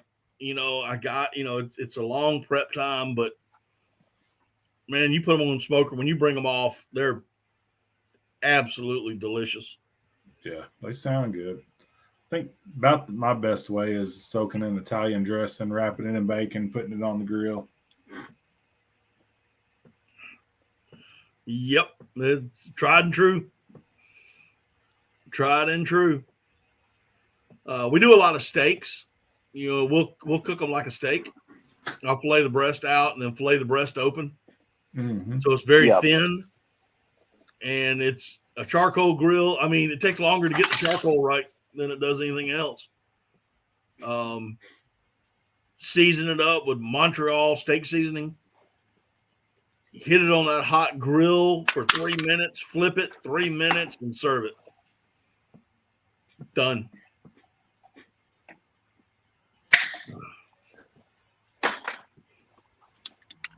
All right. I don't know what happened here. I guess everybody got tired of us talking. I don't care. I just like having a panel of. I just like having conversations with people. It makes the time go by a lot quicker. You got somebody on panel. Yeah. That, or you've got to write something out and you got to spend X amount of time on one subject, then go to another. And if you don't have enough stuff written, then you get tongue tied and can't talk. Mm-hmm. Randy says, I just got back. What I missed? Oh, dude, you missed it. I mean, we were having a party here for a little while. Chris down below was doing a little jig. So you missed the shotgun much. giveaway. Yeah. All the decoys we gave away. Next time. Oh, you taking a break next week, or are you going to be live from the hotel? If I can get service where I'm at, I will do a live next Monday. It's just a lot of times when I go up there, I won't even take a computer. It's just added luggage. Right. I've got enough SD cards that if I have a really good hunt one day, I just pull those SD cards out. I got a little box I put them in and marked. I mark it. These are what I've got. Day one, and then I spent about the next week trying to go through everything. But I've got a tub of SD cards. I learned that, and I always carry my battery chargers, so I can hook those up, have everything charged up. Mm-hmm. If I do a live, it'll be off my phone, and I don't know what kind of service, because it varies. I'll tell you something I bought this year that I've found useful. It's a power inverter that goes on like a 20-volt battery. Mm-hmm. For like a power tool. Right. You just clip it on there, and it's got a plug-in on it. It's got a plug-in. It's got the USB, USB-C. Perfect. I can't get to them right now, but I started purchasing those external batteries with the USB ports on them.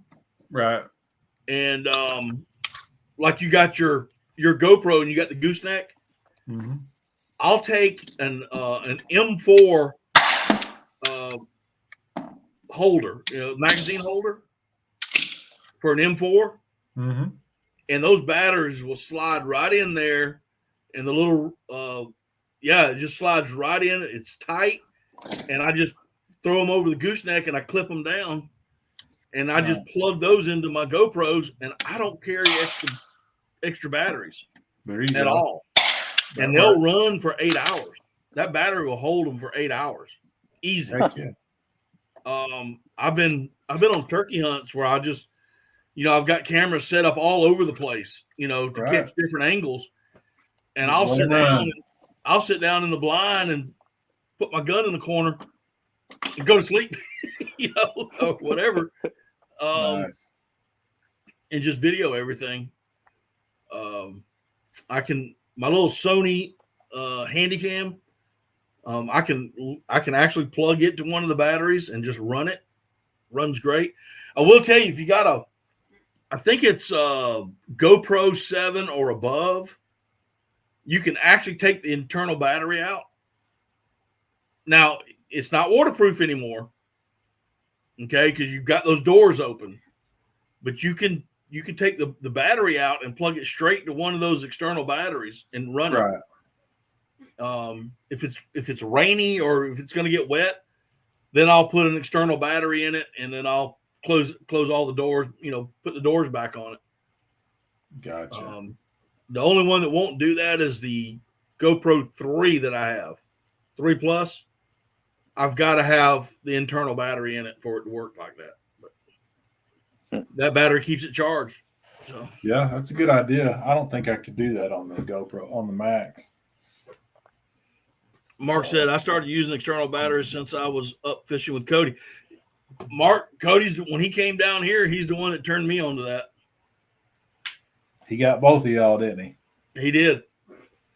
Now he won't post a dang video to save his life.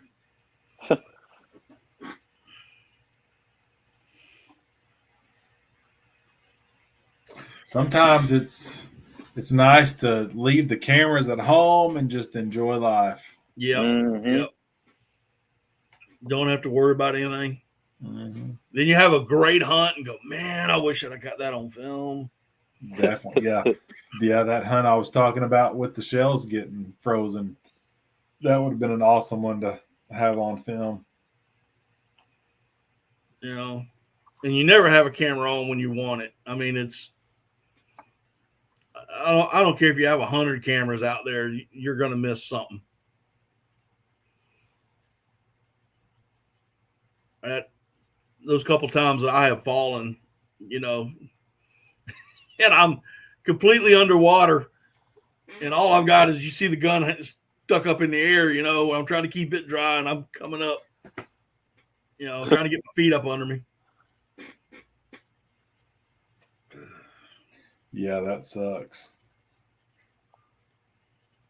That was last year or year before last. There used to be one of our blinds that I like to go to. I used to have a tree just to the right of it. And they cut it down, but left the damn stump. Ooh. Mm. So, it's underwater. You can't see it. Freaking tripped over it. Gosh. It sucked. It was cold, wet. Luckily, I had a little propane heater and stripped down, and I think my wife gave me her jacket or something, and I tried to dry everything out. The things we do. It sucks. Just to shoot some damn ducks. Yep, exactly. I've always wanted to, because I have a weird sense of humor to begin with, and I mean it's really off the chain sometimes. And I just, man, if I had somebody with a camera on me, when all of a sudden I have these moments, it's like the old man moment, you just start rattling stuff off that doesn't make a bit of sense. And if I had somebody, just filming that, it'd be a video in itself. I mean, it's just, duck blind conversations. I mean, we have talked about so much different stuff, and you never get it. You never get it all like you want it. Mm-hmm.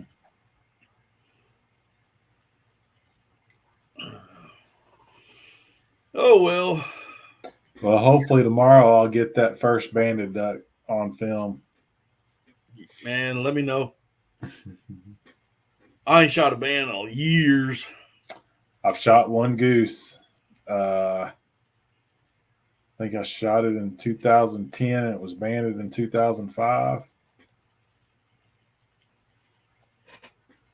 Wow. That's all I've shot. One Canada goose.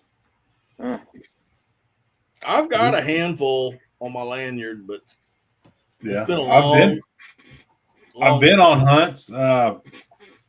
But he doesn't hunt anymore. He shot a mallard drake that was banded. And then an older friend of mine, he shot a banded wood duck that was banded in Manila, Arkansas. I think that other buddy, I don't even think he ever even called the band in on that mallard. That's it. So I've seen 2 banded ducks shot, and I've shot a banded goose, and that's it. I shot one. It's been many years ago. He was banded in Saskatchewan, and I got the band up here. I got the paperwork around here somewhere, but if my memory serves me right, he was almost 14 years old. It was an old duck. It was an old duck. Right. And I shot it right here in South Carolina. But I've got the paperwork around here somewhere. It's probably been lost to many multiple moves, and but it's around here somewhere. It's in one of these drawers somewhere. Oh, God. I was looking through some pictures the other day and found some stuff I didn't even know I still had. I mean, it just shoved in a drawer.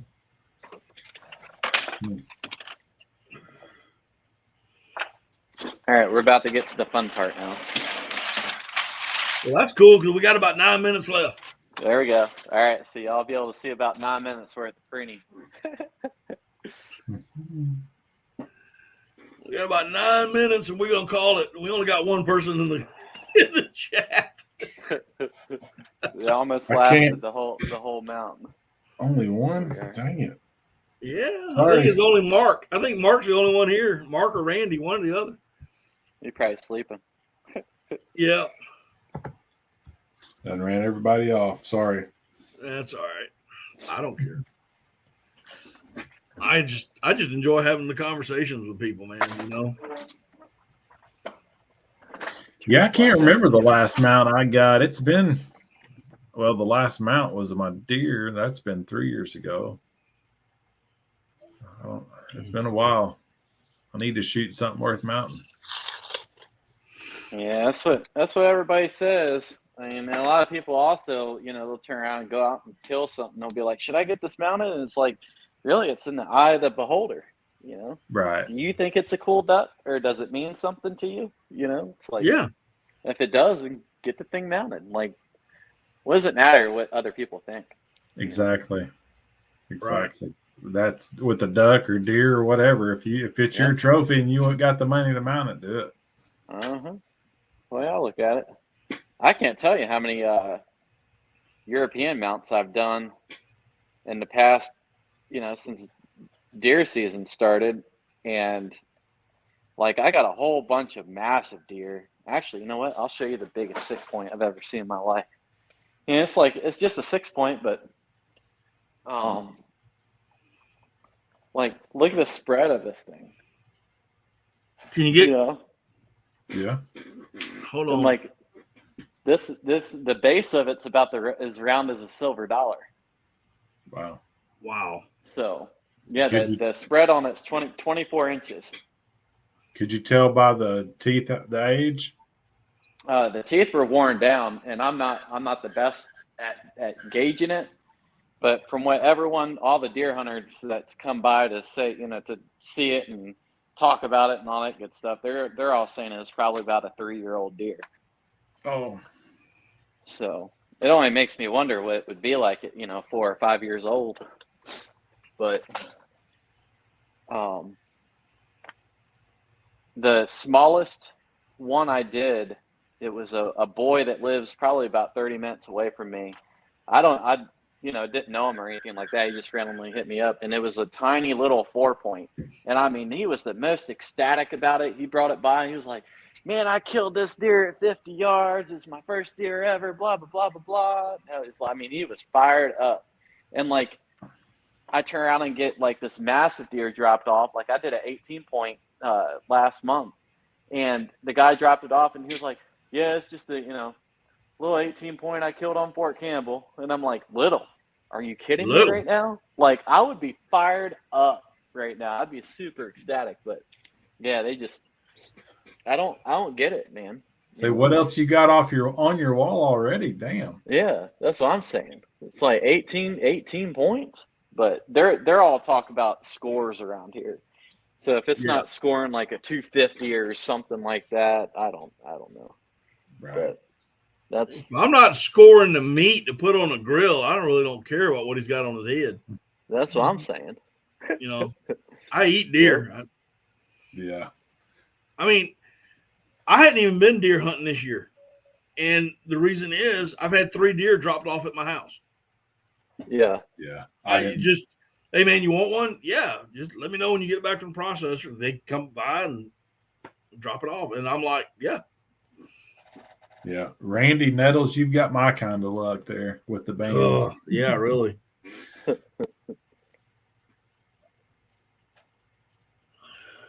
Yeah, I've been fortunate enough to kill a decent amount of bands. So far, I got a goose band I killed on a solo hunt. I got a mallard band I killed on a solo hunt. And then the wood duck band I just killed this year. It was the second day of the opening day for the wood duck and teal. I went out close to Waverly and hunted some private property with a guy I do taxidermy for. And he told me, he was like, don't be surprised if we kill a handful of bands. And sure as shit, we killed 12 wood ducks, or it was either 12 or 10. And I think 8 or 9 of them were banded. Wow. Yep. Yeah, he said that it's like a major like banding operation that they do like just north of his property. So he said throughout the season, like if they calculate up how many bands that they kill a year, he said that they'll get well over 100 bands a year. And I'm like, that's so they're all local birds. Yeah. Okay. Yeah, local banded. Yeah. They ban. I know they banned some over in Marshall County, Kentucky, and then here at Mermet, where I hunt, they used to. I don't know if they banned this year or not. I put out a video probably 3 or 4 years. We just happened to be riding around the lake in August and saw the 2 biologists parked on the side of the road, and we're getting ready to walk out to the catch net, little pen they've got set up, and banned them. So we were like, hey, can we sit here and watch? And he let me video it. It was pretty cool. Yeah, that's neat. I always end up calling them either way too early or way too late. Are y'all gonna be doing any banding this year? Yeah, when? Well, we don't quite know. Call us back in a month. You know, and I'll call them back. Well, we just did it about a week ago. And I'm like, crap. Yeah. You know, it's like they want to keep it a secret. Uh-huh. Right. Randy's going, dang, 12 bands in one day. I don't see 12 ducks in the first season. It's rough. It's Yeah, been rough. it just don't really all depends on what part of the country you're in and all that good stuff, you know. Oh yeah. And the migration with the weather, and Yeah. I don't know. Oh, I know they banned them. If they come through here, there's a lot that get shot around here that are banded, but it's just not my luck. Yeah. Oh man. It's looking nice, Chris. Yeah, it's coming together slowly but surely. I probably got another 2 hours ahead of me. Oh. I got a lot of pruning to do on this bird. He was shot up, but I mean, he's not like super shot up, but there's just a lot of just little things on here that's annoying to me. Right. What do you charge for a mount? Is that 3 hanging? Yeah. Yeah, it's 225, and then this board I make, I think I charge like 50 for it. So 225 a bird plus the 50 for the board. So 725. Yeah. And he just gave me these birds, I want to say a month and a half ago, 2 months ago. Nice. So we're almost to the point where he can come get them. Once I get done mounting this one, it takes about 2 weeks to dry. But next week I'll turn around and paint the feet. So at the 2 week mark, we'll turn around and come and pick it up, and that'll be it. Sweet. That's And pretty. then I can tell that one's a widgeon. Looks like a green wing, a widgeon, and a mallard drake. No, I got a pintail, widgeon, and a greenhead. Okay. Oh, the pintail looks like a. Yeah, it did. It looked like a little green wing to me when I Yeah. first saw it. I mean, I now looking at it, I see the size. It's a lot bigger than the widgeon, but yeah, it looked like a green wing's head from here. Yeah, here I'll try to get you a little bit up closer to it. Okay. Cool. But yeah, he's got a nice little sprig on him. Hopefully y'all can see that. I'm not sure if I'm holding the camera in the right spot or not, but Yeah. we getting there. That's, All right, guys. Well, we've been on here for 2 hours. well, thanks I for wanna having me up. Thanks for coming, man. I appreciate it. Appreciate it. I kind of want to do more of this stuff, just getting guys up here and as the season goes through and talking about the season and talking about other little things here and there. Yeah. So, you see me come up and I'll ask. I'll say, hey, come on up. Yeah, Um, definitely. He is located in Tennessee, Clarksdale, Tennessee. But yeah, man, I appreciate y'all coming in. Yeah. Had a great time. I like watching Chris work. Yeah, if you ever want just somebody working in the background, just so that way people get, can watch something and Right. turn around and listen as well. I mean, I'm more than happy to hop on here and just not even say anything. I'll just sit here and work, and people can, whatever. If they got questions, I'll try to answer them. Mark, I know we got only a couple people in here. I saw where Mark posted where he did a Euro mount and he posted the video today. Mark, if you're still in here, if you want to put it up in the chat room, that link, go right ahead. If not, run over to Mark J. Larson Outdoors and watch his videos. There's a lot of trapping, which is great. I think we should have more trappers and support our trappers. Not just for the duck population, turkeys, deer, everything else. So Yeah. All Anyway. the nest raiders. last thoughts, Grant. Thanks for having me. Have a good night. Everybody shoot them in the face. That's That's right. right. Shoot them in the face because we love it. Chris, last word. Y'all have fun. Just make All sure right. you wrap them feet in wet paper towels if you plan on getting something mounted. Gotcha. Gotcha. All All right, guys. Appreciate you coming in, guys, and whoever's left in the chat. Thanks for coming in. Had a great time tonight. Y'all take care, and we will see y'all next time on Daddy Duck 365. Later.